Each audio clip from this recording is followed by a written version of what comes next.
아침을 시작하는 슬기로운 방법. 오늘 내게 이로운 뉴스. 노영희의 출발 새 아침 슬기로운 인터뷰.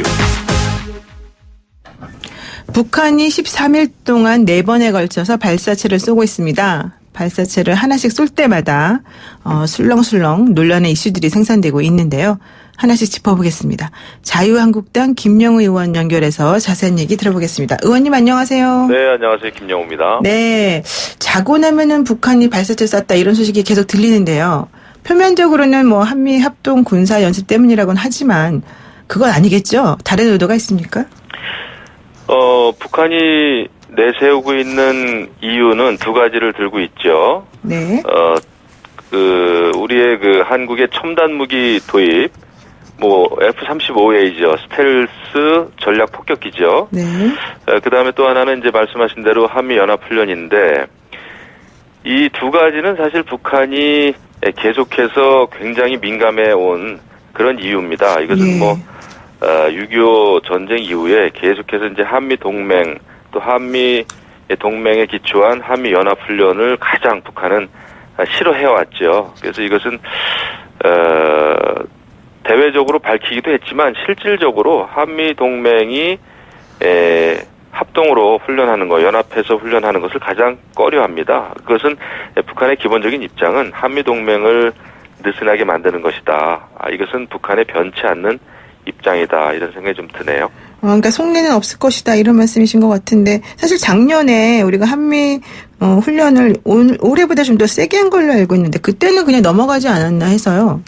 작년에는 물론 평창 올림픽도 있고 해서 그런 여건이 조금 이제 바뀌긴 했습니다만은 네.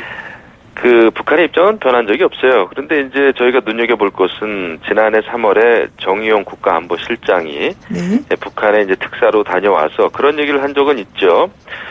북한의 김정은이 한미연합훈련 이거 이해한다라고 했다. 예, 그렇죠. 이렇게 했는데 작년에는 올림픽도 있고 해서 그런지는 모르겠으나 사실은 북한의 입장은 변화하지 않는다라는 것을 우리가 좀 직시를 해야 될 겁니다. 네. 북한은 그리고 최근에 들어서 미국 트럼프 대통령의 묵인 하에 왜냐하면 이제 북한이 단거리 미사일 발사하는 것에 대해서 트럼프 대통령은 그거 아주 심각한 일 아니다 이렇게 얘기를 했단 말이죠. 그렇죠. 예, 그러다 보니까 북한은 이제 마음 놓고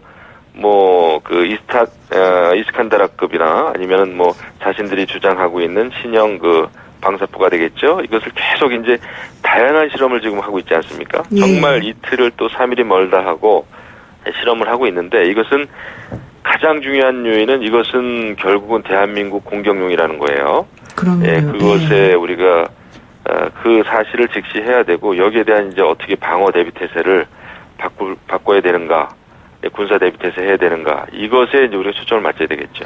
근데 좀 더 우려스러운 게 최근에 발사한 발사체가 신형 전술 유도탄이다 이렇게 북한이 스스로 밝히지 않았습니까? 근데 이게 전문가들의 분석에 의하면 비행 거리와 고도, 사거리 이런 측면에서 성능이 기존의 것하고는 다르게 완전히 업그레이드된 걸로 보인다. 그래서 북한이 미사일 기술 자체를 그동안에 많이 발전시켜 놓은 거 아닌가 이런 걱정이 있다고 합니다. 어떻습니까? 이거 굉장히 기술적으로 보면 심각한 상황입니다. 그래요? 예, 지금 이제 신형 대구경 조종 방사포다 해가지고 예. 또 전술 유도탄이다 이렇게 해가지고 최근에 발사하는 한 250km 정도 날아가고 또 이제 고도는 또 기존 방사포보다도 낮췄어요. 그렇죠. 네, 25에서 30km 이렇게 되고 있는데 속도는 또 무지하게 빨라졌습니다. 기존 방사포는 한 마하 4.5 이렇게 됐는데 지금은 6.9까지 지금 달하고 있어요. 예.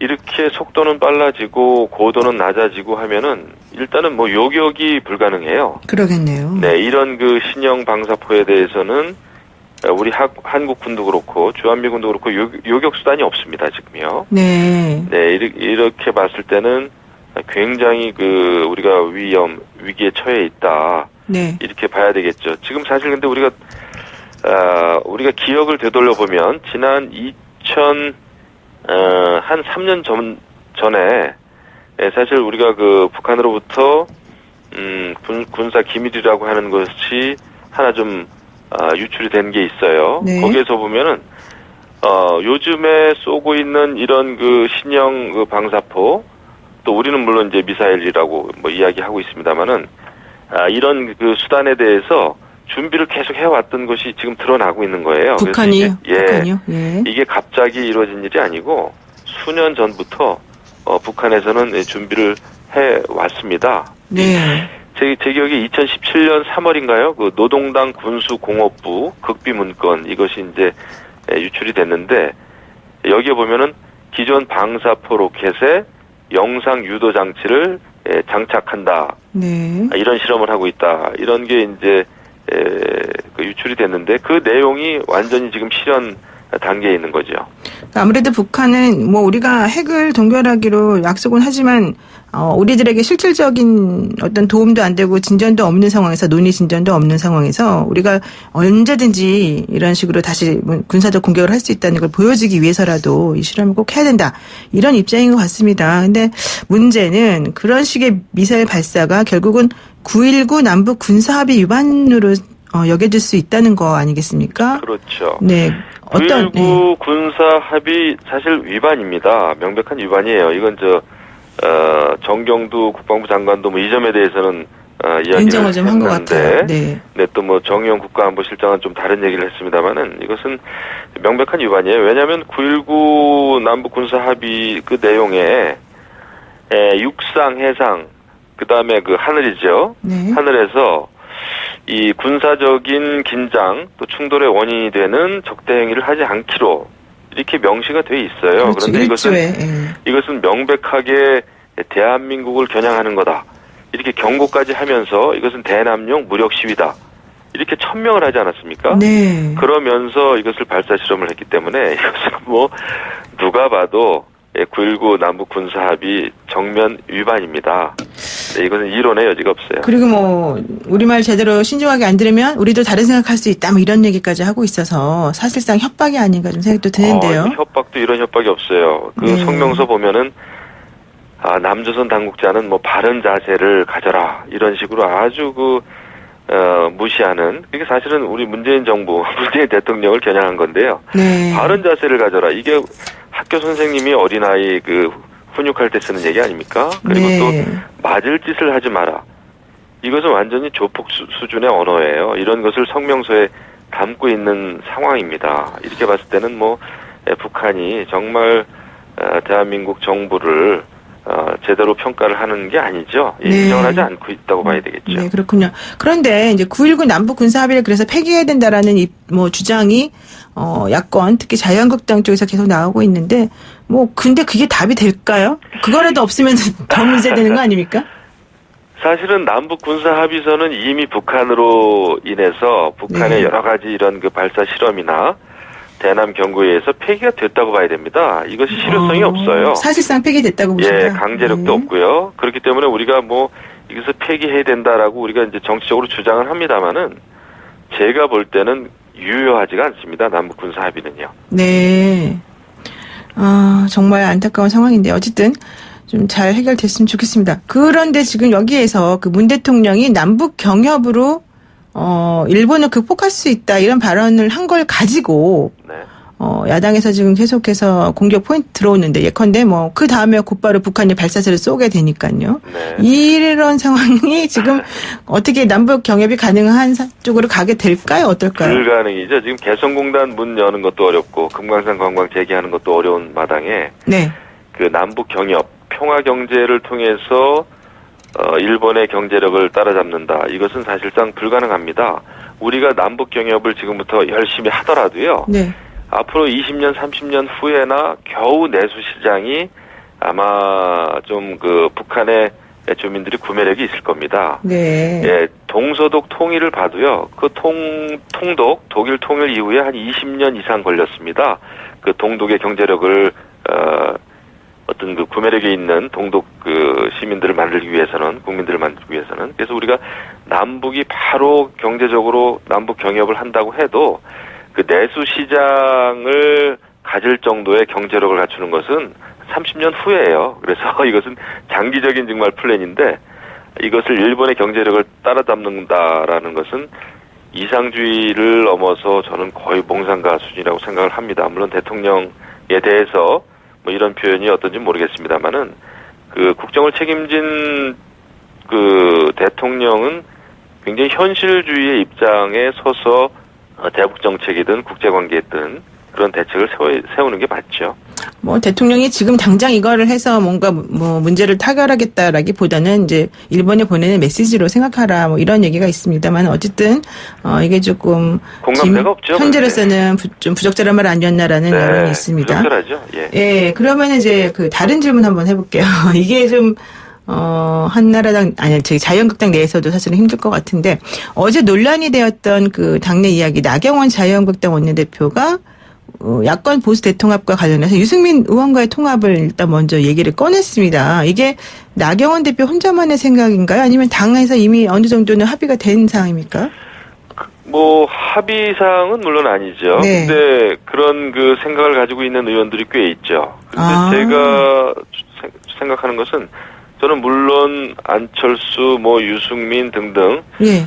이런 그 정치인들하고의 통합, 의기투합은 저는 반드시 필요하다고 생각을 저도 합니다. 네. 다만 이 개별적인 유승민, 개별적인 안철수가 필요한 것이 아니라 지금은 어떤 그런 정도의 보수 세력, 중도 보수까지를 우리는 통합하는 더 큰 그릇을 만드는 게 필요하다. 저는 사실은 정계 개편까지도 저는 필요하다고 봐요. 왜냐하면 지금 우리 야당의 입장에서 네. 대한민국이 굉장히 위기에 빠져 있고 이런 대한민국을 위기에서 구한다는 차원에서는 지금 그 문재인 정부의 여러 가지 정책들에 반대하는 모든 보수 중도 세력이 하나가 될 수 있는 보다 큰 그릇이 필요하다 생각을 합니다. 그렇기 때문에 유승민도 필요하지만은 유승민류의 네. 생각을 하는 많은 국민들, 그 지지 세력이 하나가 되는 것이 더 큰 의미가 있지, 개별적으로 뭐 그럴 리도 없겠습니다만은, 유승민 의원이 무슨 자유한국당에 입당을 한다든지 이런 것은 지금으로서는 불가능이거든요. 예. 그래서 더 큰 그릇을 만들기 위해서 우리가 어떤 정계 개편, 이런 게 필요한지까지도 염두에 두어야 될 겁니다. 우리 당은요. 그런데 친박계가 지금 당의 주요 요직을 다 차지하고 있는 상황에서 유승민 의원과 통합을 한다? 이러면은 당내 반발이 상당할 것 같은데 이게 그럼에도 불구하고 가야 될 지향점이다 이렇게 보는 건가요?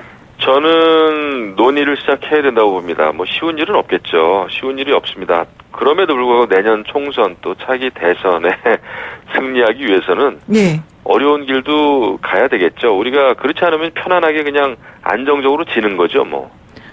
그렇군요. 그러면은 유승민 의원은 어쨌든 그래도 자유한국당에 같이 뭐 자유한국당은 아니었지만 과거에 같은 당에 있었던 분이라고 치고 안철수 안철수 의원 같은 경우는 어떻습니까? 안철수 의원하고는 원래 좀 개보라 그래야 되나요? 좀 틀리지 않습니까? 저는 지금 작은 차이는 다 극복을 해야 된다고 봅니다. 네. 지금 뭐 여러 가지 면에서 다른 점도 있지만 우리가 서로 다른 점을 보기에는 지금 대한민국의 위기가 너무 크고요.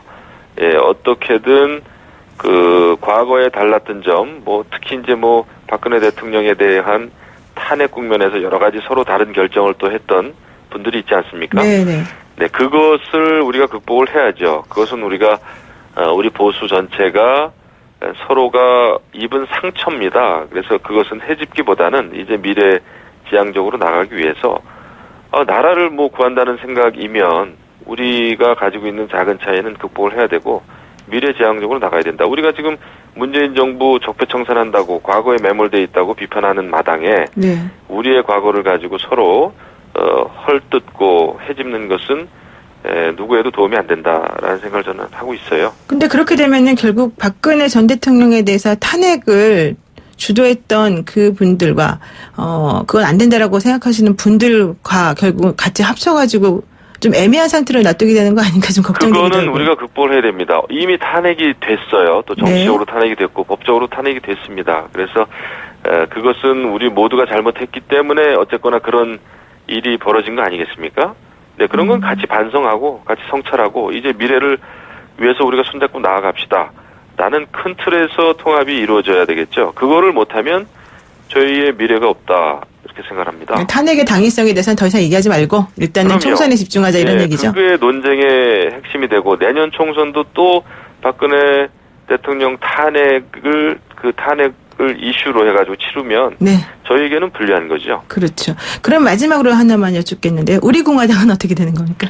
우리 공화당도 마찬가지입니다. 저희는 뭐 미래를 위해서 다 하나가 돼야 된다는 생각을 기본 전제하에 대책을 세워야 될 거예요. 네. 아까도 말씀드렸습니다만은 우리끼리 이 점이 다르고 뭐 그 점이 마음에 안 든다고 서로 네. 이렇게 불협화음을 하다 보면은 승리는 물 건너 가는 거죠. 그래서 우리는 더 큰 대의에 모여야 된다. 네. 이런 생각을 합니다. 네, 총선을 위해서 대의에 집중하자. 네, 이당과 과거는 잊어버리자. 이런 얘기 하신 것 같습니다. 예. 네, 의원님 말씀 오늘 여기까지 듣겠습니다. 고맙습니다. 네, 감사합니다. 네, 지금까지 자유한국당의 김영 의원이었습니다. 노영의 출발 새 아침 잠시 후 2부에서는요. 도쿄올림픽 보이콧, 일본 여행 금지의 이유로 거론되는 일본 방사능 문제. 이게 진짜 문제가 있는 건지 아닌지 팩트체크 들어갑니다. 잠시만요.